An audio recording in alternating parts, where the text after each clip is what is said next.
What should luxury homeowners consider about their insurance? I'm glad you asked that question, because this, if we were having a discussion on the most common asset protection mistakes in general, failing to adequately insure is always right up at the top of the list. So obviously we want the property heavily insured for liability, right? And we want to see a multi-million-dollar umbrella in place. And these days, look, if you own a home and drive a car, pretty much everybody on the road should have at least $1 million. If you are successful and affluent, it should be a multiple of that. I advise everybody that I talk to that $2 million is the minimum. So look, you and I have both been at one point in our life teenage boys. I remember those days. Yes, with access to homes and car keys and other things. So we know that, children and guests and the occupants of the home can be a significant source of liability. So we want to make sure that you're well covered for damage to others or loss to others.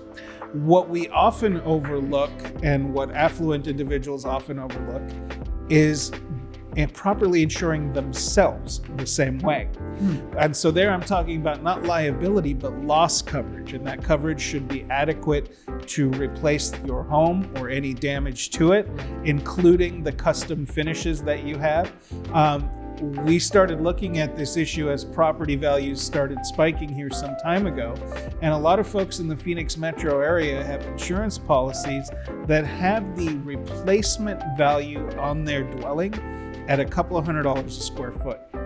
Can you rebuild a home in Phoenix right now Not for anywhere. $200 a square foot? No, you can't. And I had this happen in my personal residence. In total honesty, I got a little bit lazy and had to relook at policies when we did some remodeling in my personal residence to up values to reflect, the new finishes and the new remodeling. And I gather there's probably some people that have not done that. Most people have not done it, and most people haven't gone to look at the replacement value on the insurance policy.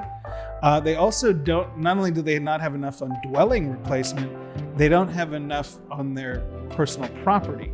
Right? So if your home floods or burns to the ground, and this happened to a friend of mine, an attorney who has a spectacular home in the East Valley, his home was hit by lightning and caught on fire in the middle of the night.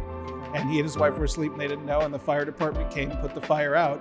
And they did that by rolling up to his French provincial home, cutting a hole in the ceiling, and flooding the home from the top to the first story, second story into the basement. That's not good. Everything in the home was destroyed. The fire was put out.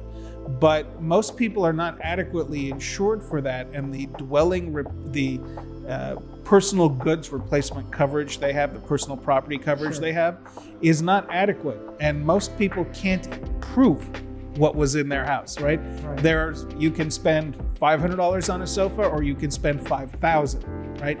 You're going to need to be able to illustrate those things. So be adequately insured for loss, and especially right now where we have the additional artificial market pressures of labor shortages, material shortages, and delays in any kind of construction. Absolutely. Anyone who's watching this who's had a remodel done or even a repair done knows how difficult and expensive it is to get labor and materials right now, and your insurance coverage needs to reflect that. So you need to be properly insured to protect others, and you need to look at how well insured you are to protect yourself, the value of your home, and everything in it at current costs.